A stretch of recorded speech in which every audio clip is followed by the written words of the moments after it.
Today, we stand at a critical juncture. The integrity of our nation is being called into question.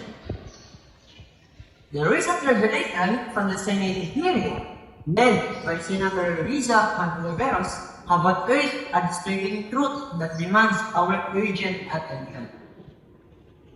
We've been hearing about Mayor Alice Bose, whose attempt to cover his wrongdoing conduct raises a serious doubt about her allegiance and identity as a Filipino national.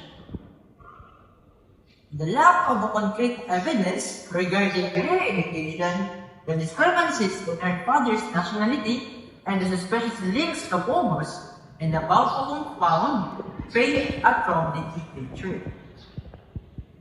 What is at stake here is not just the credibility of one individual, but the security and sovereignty of our nation. The presence of Chinese assets in the Philippines, especially those with questionable backgrounds, poses a significant threat to our national security.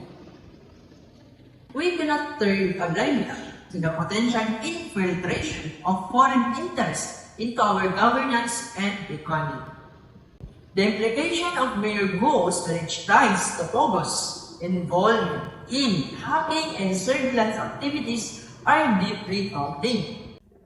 It's a stark reminder of the danger posed by unchecked foreign influence within our borders.